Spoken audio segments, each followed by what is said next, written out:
it seems to me that the way that you fortify your faith in being and in life, in your own existence, isn't to try to convince yourself of the existence of a transcendent power that you could believe in the same way that you believe in a set of empirical facts. I don't think that's the right approach. I think it's a weak approach, actually.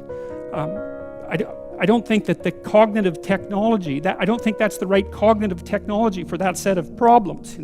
That's more technology that you'd use if you were trying to solve a scientific problem. It's more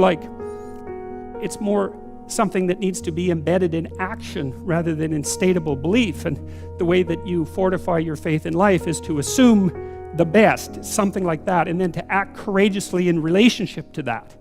And that's tantamount to expressing your faith in the highest possible good. It's tantamount to expressing your faith in God. And it's not a matter of stating, well, I believe in the existence of a transcendent deity, because in some sense, who cares what you believe? I mean, you might and all that, but that's not the issue. It's not the issue.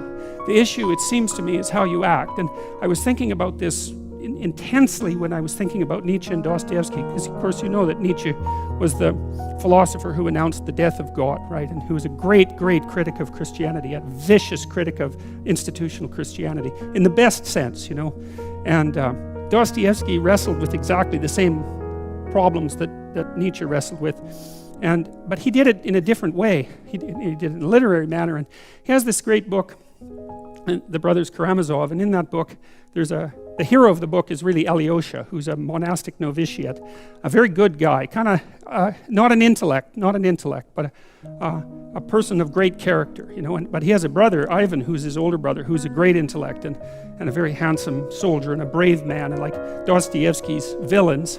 Ivan isn't exactly a villain, but that's close enough.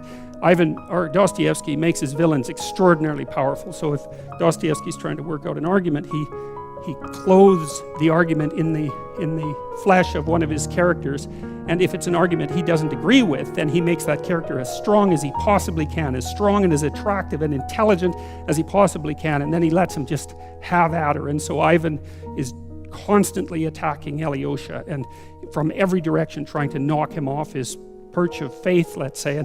And Alyosha can't address a single one of Ivan's criticisms. And he doesn't have the intellect for it, and Ivan has a devastating intellect. It's devastating to himself as well. What happens in The Brothers Karamazov, essentially, is that Alyosha continues to act out his commitment to the good, let's say, and in that manner he's triumphant. It doesn't matter that he loses the arguments, because the arguments aren't exactly the point. The arguments in some sense are a side issue, because the issue is, and this is the existential issue, the issue is not what you believe as if it's a set of facts, but how you conduct yourself in the world.